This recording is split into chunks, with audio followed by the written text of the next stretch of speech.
Messi Ronaldo দেখে অভ্যস্ত, কিন্তু আমাদের এলাকায়ও প্রতিভা আছে। 14 বছরের বালক, 5 ম্যাচে 12 গোল, ফাইনালের শেষ মুহূর্তের গোল। আপনারা সবাই হয়তো বড় বড় লিগের খেলা দেখেন, মেসি, রোনালদো, নেইমারদের পায়ের জাদু দেখে মুগ্ধ হন। কিন্তু আপনারা কি জানেন, আমাদের নিজেদের এলাকাতেই এমন অনেক প্রতিভা লুকিয়ে আছে যারা সুযোগ পেলে বিশ্ব মাতাতে পারে। আজ আমি আপনাদের তেমনই এক বিস্ময় বালকের গল্প শোনাব। ময়মনসিংহের অনূর্ধ্ব-16 ফুটবল টুর্নামেন্টের কথা বলছি। এই টুর্নামেন্টে অনেকগুলো স্কুল অংশ নিয়েছিল। মাঠের চারপাশে হাজার হাজার দর্শক, সবার উত্তেজনা চরমে। এই ভিড়ের মধ্যেই আমার চোখ আটকে গেল একটা ছেলের ওপর। বয়স বড়জোর 14 হবে, কিন্তু মাঠে তার খেলার ধরন দেখে আমি অবাক। কি অসাধারণ ড্রিবলিং, কি নিখুঁত পাস, আর বল কন্ট্রোল তো অবিশ্বাস্য। মনে হচ্ছিল যেন কোনো অভিজ্ঞ খেলোয়াড় মাঠে নেমেছে। এই ছেলেটার নাম ধরা যাক আকাশ। সে তার দলের মূল স্ট্রাইকার। আমি পুরো টুর্নামেন্টটা কভার করার চেষ্টা করেছি, আর যা দেখেছি তা এক কথায় অবিশ্বাস্য। আকাশ মোট 5টা ম্যাচ খেলেছে আর গোল করেছে 12টা। হ্যাঁ, ঠিকই শুনেছেন, 5 ম্যাচে 12 গোল। এর মধ্যে দুটো দুর্দান্ত হ্যাট্রিকও আছে। প্রতিটা গোল ছিল দেখার মতো।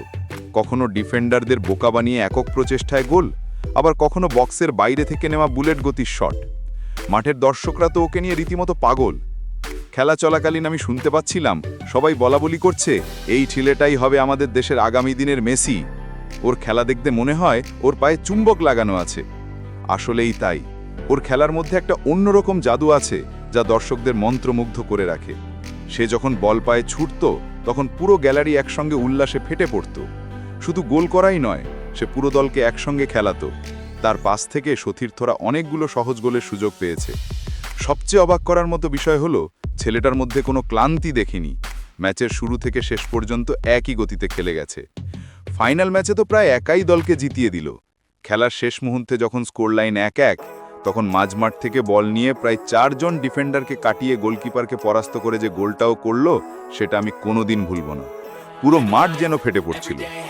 যদি এই ছেলেটাকে এখন থেকে ভালো ট্রেনিং দেওয়া যায়, যদি ফুটবল ফেডারেশন বা বড় ক্লাবগুলো ওর দিকে একটু নজর দেয়, তাহলে হয়তো আমরা সত্যি সত্যি একজন বিশ্বমানের খেলোয়াড় পেয়ে যাব।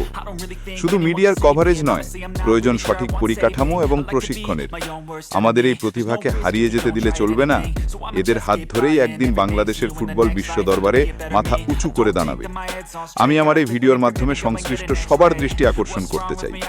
আসুন আমরা আমাদের এলাকার এই লোকাল হিরোদের সাপোর্ট করি, তাদের খেলা দেখতে মাঠে যাই, তাদের উৎসাহ দিই। আপনার আমার এলাকার মধ্যেই হয়তো লুকিয়ে আছে ভবিষ্যতের কোনো বড় তারকা। আপনাদের কি মনে হয়, আমাদের কি উচিত নয় এই প্রতিভাগুলোকে খুঁজে বের করে তাদের পাশে দাঁড়ানো? কমেন্টে আপনাদের মতামত অবশ্যই জানাবেন।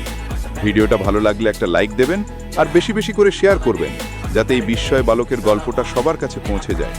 এমন আরও ভিডিও দেখতে চ্যানেলকে সাবস্ক্রাইব করে পাশে থাকুন। ধন্যবাদ। Do I work hard or live at my pace? You're only young once, yeah, that's all great, but I also want a future where I'm okay. Living life is doing lots of